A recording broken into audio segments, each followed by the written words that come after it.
O Estação Mulher hoje vai conversar com a Cíntia Cordeiro, que mora no Rio, está em Boston esses dias para resolver uma questão familiar. Ela vai contar qual é a questão. A Cíntia tem uma irmã que foi vítima de violência doméstica e ela vai contar essa história para gente, porque é uma história que marcou muito, né, toda a nossa vida nos últimos meses, porque graças a Deus está chegando a um final feliz, mas foi uma história bem pesada. Tudo bem, Cíntia? Tudo bem, sim, Heloísa. Então, conta essa história. O que aconteceu com a sua irmã Ana? Pois é, a minha irmã, nós somos do Rio de Janeiro. Minha irmã era arquiteta, formada pela UFRJ, né, Universidade Federal do Rio. E no ano de 2000 ela resolveu vir para os Estados Unidos. E permanecia vivendo aqui desde então, já com cidadania, cerca de 18 anos já. E ela vivia em Miami, na Flórida, né? Cerca de uns 5 anos, 6 anos mais ou menos, ela conheceu uma pessoa, né, lá em Miami, e resolveram ter um relacionamento, o nome dele é Rondon, né? Eu digo porque já saiu Na imprensa, né? Na imprensa local. E eles tiveram 2 filhas. E como a Ana vivia muito tempo em Miami, todo o vínculo de amizade dela era no estado de Miami. E o Rondon, ele resolveu convencê-la de virem morar no Maine, bem no interior mesmo, na cidade de Hartford, né, que é um lugar bem rural. E eles vieram com as meninas morar aqui em Maine, aqui, né, lá no Maine. E desde então, desde que a Ana começou a se relacionar com ele e teve as filhas, ela se afastou dos amigos em Miami e ela foi se afastando aos poucos da família também, né, de nós, do Brasil. Ela costumava ligar toda semana e ela foi deixando um pouco de fazer esse contato. Foram ficando mais espaçados, e ela, sempre que ela entrava em contato, ela dizia que estava tudo bem, só que a gente acreditava que não estava tudo bem, até que um belo dia, no dia 17 de dezembro do ano passado, eu sou professora de artes da Rede Pública do Rio de Janeiro, do Estado do Rio de Janeiro e da Prefeitura de Duque de Caxias. No conselho de classe final, né, da minha escola de Duque de Caxias, eu recebi uma ligação do consulado de Boston, informando que a minha irmã havia sido assassinada. Meu mundo, eu percebi um buraco no chão e parecia que eu estava caindo naquele buraco ali. E no momento eu só perguntava pelas meninas, né, porque a minha preocupação eram as minhas 2 sobrinhas, já que a informação é de que minha irmã não estava viva. Enfim, foi toda uma situação extremamente desesperadora, foi um desespero total. Eu tenho meus pais no Brasil, né? A minha irmã, a Ana, era minha única irmã. Eu sou mais nova, ela era mais velha. Consegui tirar meus documentos, meu passaporte estava vencido, eu não tinha visto. Eu consegui tirar tudo com urgência, porque o estado do Maine estava solicitando a minha presença aqui. E eu vim, e aí que eu fiquei sabendo um pouco, né, dos detalhes do que aconteceu, porque como ainda está tudo sob investigação, muitas informações não são passadas. E eu fiquei sabendo que foi o Rondon, que é pai das meninas, que matou ela dentro de casa. As meninas estavam dentro de casa, presentes, eu não sei até que ponto elas viram e ouviram. E logo em seguida ele ligou para a polícia, ele foi preso e as meninas foram parar numa família foster, né? Estão com uma foster family. E eu precisei resolver todas essas questões, autorizar a cremação, porque levar o corpo para o Brasil era inviável demais e imediatamente eu entrei na luta para conseguir adotar as minhas sobrinhas. Nós não temos nenhum parente aqui nos Estados Unidos. Somente eu e meus pais. Meu pai tem 69 anos, minha mãe vai fazer 63, e nós precisamos levar as meninas para o Brasil. E desde então, nós estamos nessa luta. Como eu sou professora, no mês de janeiro eu tenho férias, né, meu período de férias, eu consegui permanecer o mês de janeiro no estado do Maine, o estado, o DHHS, eles ajudaram nos custos, né, com hospedagem, para poder... Eu precisava ter o contato com as minhas sobrinhas, que nós nunca tínhamos, né, havíamos tido contato antes, e criar esse vínculo que foi rápido, porque o sangue realmente é uma coisa fantástica, e para eles perceberem que nós temos condições, né? E até então eu comecei a correr desesperadamente com todas as documentações necessárias para poder adotar as meninas.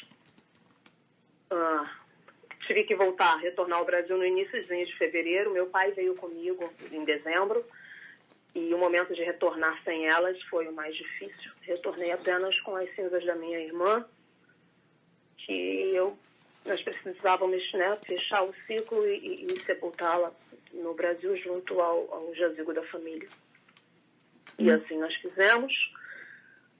Em abril, nós mantivemos contato com as meninas através do Skype. A família Foster, que está cuidando delas, é uma família maravilhosa, graças a Deus. Eles se colocaram à disposição de fazermos contatos periódicos com as meninas via Skype. E em abril, as crianças já não estavam querendo muito, crianças novas, né?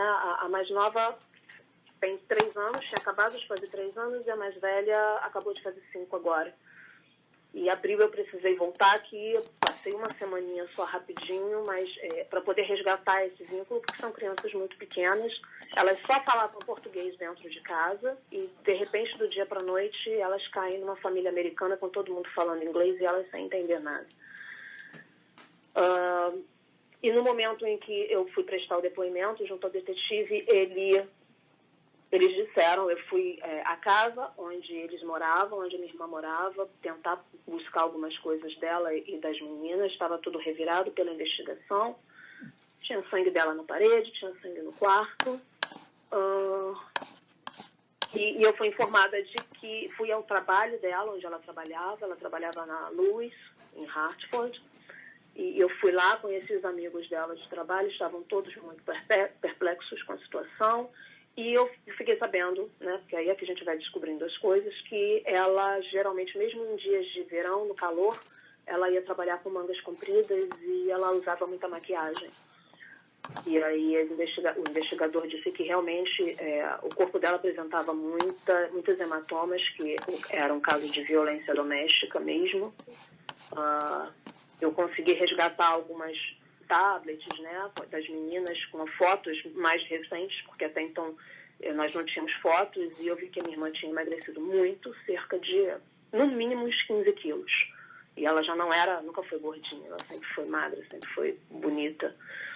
E é esse sofrimento todo, né? Eu voltei ao Brasil, então foi uma luta para conseguir um advogado no estado do Maine. Precisava ser pro bono, porque eu não tenho condições de pagar advogado nos Estados Unidos. Tem a funcionária que é do setor que ajuda a ajuda de vítimas, né, nesses casos, que é a Renê, que é um anjo na nossa vida, e ela conseguiu essa advogada pro bono, e até então, junto com o consulado e o governo do Maine, eu fiz o estudo da minha casa foi vistoriada pelo Tribunal de Justiça do Rio de Janeiro, cumpri todas as exigências, mandei analisar a água da minha casa, que eu tinha que provar que a minha água é potável. Todas as exigências do governo foram feitas, e esse período que eu fiquei, né, de fevereiro para cá, e até hoje são 9 meses, foi justamente, eu corri muito no Rio de Janeiro com todos os documentos, com todos os laudos, com tudo para poder provar, né, que eu tenho condições, graças a Deus, de poder levar as meninas. E agora, no dia 4 de setembro, foi a última audiência para a perda do direito parental do Rondon, porque o que acontece é que, independente do que ele fez, mesmo ele tendo assassinado a mãe das crianças, ele é pai das meninas, e nada pode ser feito, nenhum processo de adoção pode acontecer enquanto o pai não perde os direitos de parentais, né? Direitos de pai. As meninas eram órfãs de mãe, mas ainda tinham pai. E essa última audiência, a minha advogada daqui disse que seria importante eu estar presente, e eu vim, participei, fiquei de frente a frente com ele, que não foi fácil, mas ele se redimiu um pouco né, de tudo que ele fez e fez uma declaração em frente à juíza, em frente a todos, de que ele me passava a tutela das meninas para que eu e meus pais pudéssemos criá-las no Brasil. E, finalmente, agora eu acho que a gente está conseguindo, né, se livrar um pouco desse sofrimento, dessa angústia. E o Estado do Maine, ontem eu recebi uma notícia de que o Estado do Maine está comigo e estão agilizando tudo. E agora eu volto com as meninas para casa, né, para o nosso lar, junto à nossa família. É uma luta muito grande. Eu tive, sim, apoio do governo do Maine. Eu só tenho a agradecer, né, porque realmente eles sempre foram muito solícitos e agilizaram o máximo que puderam, porque é uma situação muito crítica. E agora é isso, eu estou aqui aguardando, né, a liberação, a adoção sair, provavelmente agora no final de setembro, meados de outubro, se Deus quiser, eu consigo levar as meninas para casa. É uma história bem, bem pesada, triste demais. O sofrimento eu não tenho como medir, não tenho como mensurar, minha única irmã, mas eu não posso deixar de pensar que as minhas sobrinhas estão livres, né? Elas ganharam uma nova oportunidade de vida. Eu só penso o que seria delas se elas tivessem permanecido num ambiente de brigas, de violência. Elas, em momento algum, elas fizeram exames nelas e não constataram nenhum tipo de a violência nelas, né? Elas estavam intactas, mas por quanto tempo seria assim, né?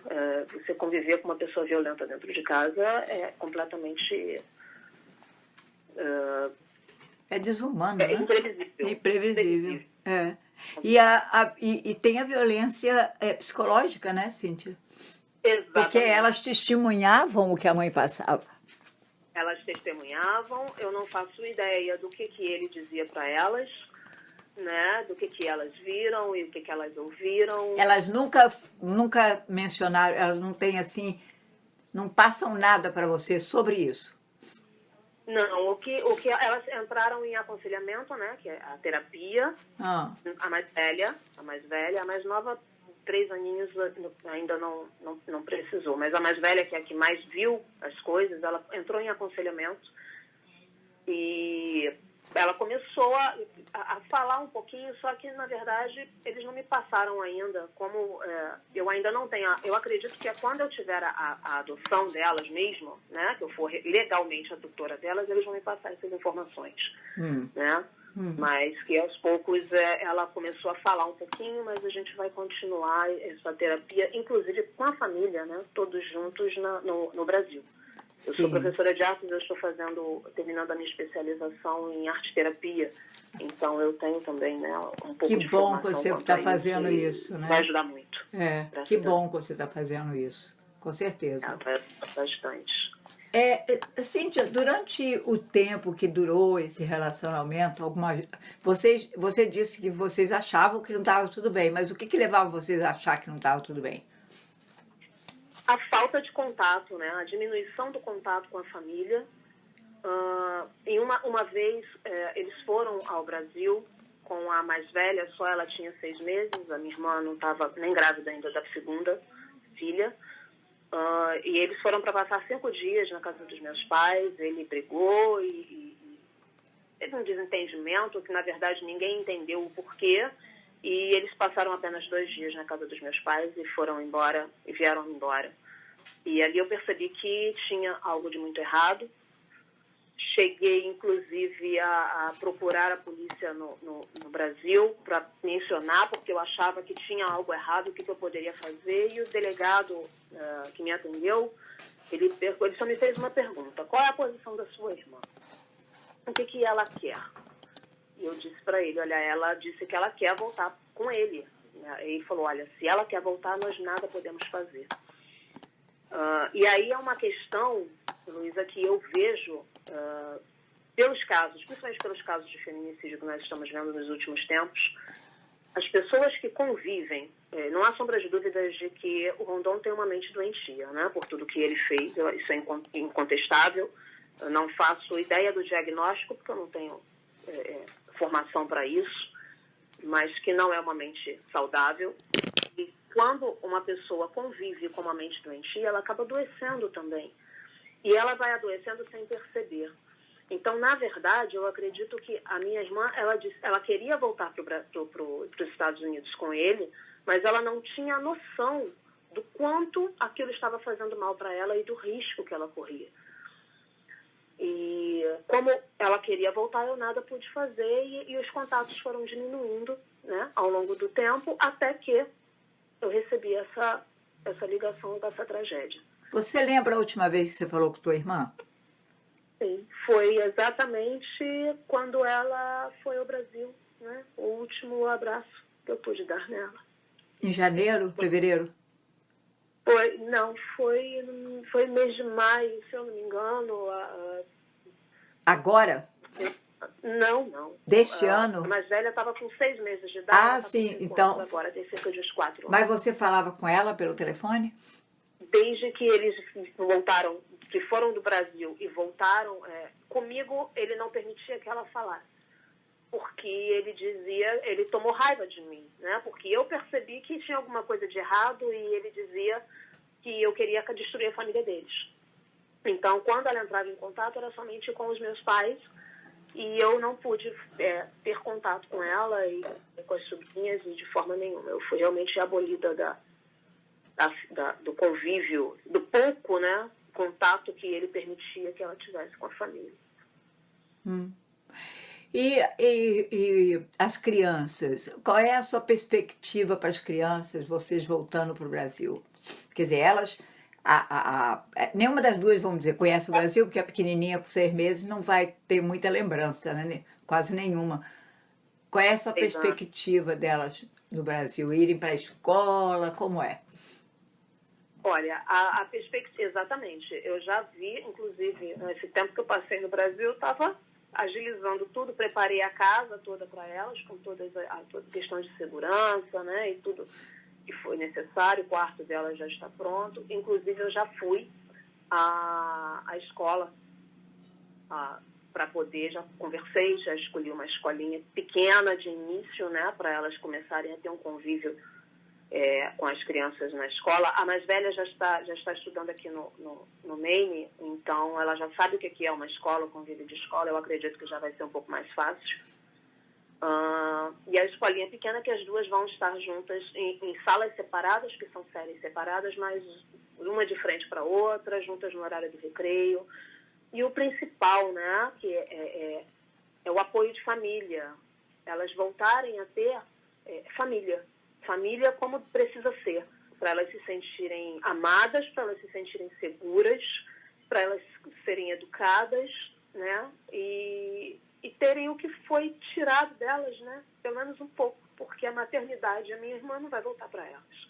Isso elas perderam para sempre. Eu nunca vou conseguir ser igual, mas a gente tenta preencher, a gente vai tentar preencher o máximo que nós pudermos, né? Graças a Deus eu tenho meus pais também para me ajudar e estão lá ansiosíssimos para receber as meninas, agilizando tudo e é isso. A gente só quer ser família, né? Voltar a ter o direito de ser família e darmos tudo o que as meninas precisarem, né? Apoio psicológico pela terapia, estudo, saúde e convivência familiar, que é o essencial. Com certeza. É muito triste. Mas você acha que para você voltar com elas, para encerrar esse processo de adoção, ainda vai demorar quase um mês, ou um mês? Sim, porque ele passou a tutela das meninas para mim no dia 4 e legalmente parece que tem que correr cerca de 21 dias, que ele teria direito de recorrer, que ele já disse que não vai, mas a gente não tem como atropelar esses 21 dias. A gente precisa aguardar e somente após esses 21 dias é que, no finalzinho do mês de setembro, é que a adoção vai se concretizar de fato, e a partir dali, mais quanto tempo, eu acredito que não deve durar muito, não, porque eles realmente veem, o Estado do Maine vê a necessidade das meninas estarem junto da família. Nós temos uma ligação muito forte e eles estão agilizando ao máximo, sim, graças a Deus. Eu acho muito importante deixar claro que quando uma pessoa convive com uma mente doentia, ela acaba adoecendo também. E é muito importante que a família, que os amigos consigam observar isso. E por mais que a pessoa diga que esteja bem, não, tá tudo bem, mas você tá vendo que não tá tudo bem, precisa buscar ajuda sim. Né? Aquela história de que em briga de marido e mulher ninguém mete a colher, como nós dizemos no Brasil, isso tem que cair por terra, porque não é assim que funciona, né? Não é assim que tem que ser. As pessoas precisam ser alertadas e precisam de ajuda, porque sozinhas elas não conseguem sair, elas não percebem que estão num vínculo, num círculo tão prejudicial, que estão correndo um risco tão grande. Eu acredito que a minha irmã achava realmente que ela não correria risco dele fazer nada com ela devido às filhas serem pequenas. Ela achava que o amor que ele tem pelas filhas, que ele diz que ele tem pelas filhas, ele protegeria a minha irmã de alguma forma e, no entanto, não foi isso que aconteceu. Né? Então, realmente, a mulher não tem garantia nenhuma, vivendo numa relação abusiva, de que em algum momento ela não vai perder a vida. Nenhuma. A única garantia é de se livrar desse tipo de relacionamento quanto antes, se libertar dele. Né? Amor não prende, amor liberta, né? Claro, amor liberta. Cíntia, em retrospectiva, quando você pensa no assunto, você acha que teria alguma coisa que poderia ter mudado o desfecho, a morte da tua irmã? Olha, Luísa, isso é muito difícil eu dizer, né? Que sim ou que não. Eu acho que a única forma seria realmente dela acordar, dela ter alguém próximo que a ajudasse a enxergar o que ela estava vivendo e que ela precisaria se libertar. Né? Como ela não tinha parentes próximos, não tinha família próxima, e os únicos colegas eram de trabalho, ela se fechava, ela não permitia que ninguém se aproximasse dela ao ponto de tentar ajudar. Né? É a única forma realmente que teria dela de conseguirmos evitar isso, porque a pessoa sozinha por si só ela não consegue acordar e ver que precisa se libertar, precisa ter alguém próximo, né, para poder perceber e tentar ajudar. Ou eu não sei como funcionaria aqui, eu acho que fazendo alguma denúncia, chamando a polícia, ou não sei qual é o órgão que poderia ser para averiguar, para que alguma autoridade americana fosse, ou brasileira, como se fosse no Brasil também, que alguém fosse lá averiguar para ver se realmente está tudo bem. Né? E isso faltou, porque nós estávamos distantes e não tinha como. Claro que a gente sempre fica, né, pensando, tanto os meus pais quanto eu, nossa, se a gente desconfiasse que poderia ser tão sério, se fosse realmente isso, nós poderíamos ter buscado a ajuda do consulado, para o consulado poder ir e averiguar, só que a gente não tinha noção de que era uma situação séria desse jeito. A gente simplesmente achava, porque eles tinham virado veganos, entraram nesse movimento anti-vacina, né, que as meninas estavam com as vacinas atrasadas, e nós achávamos que tinha sido apenas uma mudança de estilo de vida, que queriam viver no interior, mais próximo da natureza, e pronto. Eu não podia imaginar que tinha uma situação tão violenta por trás disso, porque nós não tínhamos o contato, nós não víamos. Então, é importante também a gente não se culpar. Muito importante, até porque vocês não têm culpa. Exatamente. Quando acontece uma situação dessa, geralmente nós focamos muito na perda. É verdade. E é muito importante nós mudarmos um pouco a perspectiva, o ângulo de visão, e enxergarmos ao lado bom da história, que foi a sobrevivência das meninas. Sim. Minhas sobrinhas são duas sobreviventes. São duas sobreviventes, e vocês também são sobreviventes, e vocês são uma família unida.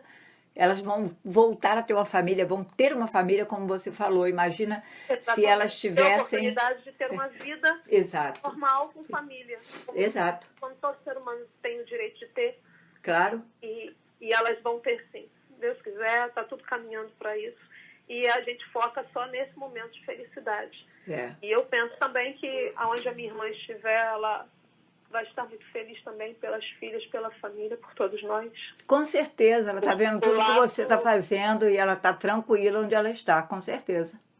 Se Deus quiser, né? E é isso que a gente... Qual é a mensagem que você deixa para quem está ouvindo Estação Mulher? Qual é a mensagem que você deixa final? Alguém que está ouvindo, que está passando por uma situação igual ou parecida, ou alguém que sabe de alguém que está passando por essa situação. Exatamente. Quem sabe, quem desconfia, né, que conheça alguém que esteja passando por essa situação, observa bem e, se preciso for, chamar uma autoridade para poder averiguar, para poder verificar. É extremamente importante antes que as coisas cheguem ao extremo, né? E quem está passando por uma situação dessa, não é normal você ter um relacionamento e a pessoa te afastar dos amigos, a pessoa te afastar da família, a pessoa achar que você tem que viver apenas para o relacionamento. Isso não é normal. Isso já é um relacionamento abusivo. Não é só a violência física, né? É a pressão psicológica, que é o que adoece, e depois a violência física vai ser só uma consequência do que o psicológico já fez e já modificou. Então, todo mundo que tem um tipo de relacionamento é preciso observar bem se é o que eu disse antes, né? Quem ama não prende, quem ama liberta. Então, é essa mensagem que eu deixo para cada um, observar o tipo de relacionamento que tem, para ver se realmente é dessa forma, e para que, se alguém conhece alguém que esteja desconfiado, que esteja passando por uma situação dessa, não fique quieto, não deixa passar, procura ajuda sim, porque você pode estar salvando vidas, né? Independente de ter criança ou não, né? De ser uma vida que a gente consiga ajudar, consiga salvar, já é muito, é demais. Então, é muito importante realmente nós observarmos e tentar ajudar o próximo o quanto a gente puder, da forma mais simples que seja, pode fazer muita diferença. Verdade. Cíntia, muito obrigada pela sua participação no Estação Mulher. Meus sentimentos por tudo isso tão difícil que você está passando. Passou sozinha com seu pai aqui numa época de inverno, tão final de ano. 19 graus Celsius no Maine não foi fácil. Não foi fácil, não. Você é uma lutadora. Eu tenho a maior admiração por você. A gente entrou em contato quase que por acaso, mas eu tenho a maior admiração por você. Lamento muito o que tenha acontecido com a sua irmã. Infelizmente, ela não foi a primeira, infelizmente não será a última. Por isso que é tão importante esse tipo de entrevista, esse tipo de mensagem que você passou. Exatamente. Foi exatamente por esse motivo que eu aceitei da entrevista. No momento que aconteceu, eu acredito que foi por pouco que não caiu na mídia no Brasil também, mas eu fiz de tudo para evitar, para poder proteger as minhas meninas, né? Porque elas vão para o Brasil e lá eu não quero que elas sejam apontadas como as meninas que o pai matou a mãe nos Estados Unidos. Sim. Né? Porque elas não podem sofrer. Claro. Não tem por nada a esse ver. motivo eu evitei ao máximo mídia, mas uma entrevista numa ONG, né? num órgão que ajuda as mulheres e tem essa finalidade, é de extrema importância, sim, e no que mais eu puder ajudar esse período que eu tiver aqui, eu me coloco à disposição, porque eu tenho certeza que provavelmente tem gente passando pelo mesmo que eu, nesse momento. E se tiver, não desista, não. Se tiver, precisar adotar as crianças, levar para outro país, sim, é possível, você consegue. Tem que ter muita perseverança, muita força, mas a gente consegue sim, com amor e com dedicação e com Deus também iluminando, a gente consegue. A justiça, o estado do Maine ou Massachusetts, eu acredito que seja todo o governo americano, ele enxerga sempre o que é melhor para as crianças. E a gente precisa confiar e precisa lutar, porque a vitória chega, graças a Deus. É verdade, graças a Deus. Muito obrigada, Cíntia. Tudo de bom para você. Obrigada. A gente fica em contato. Obrigada. Tchau.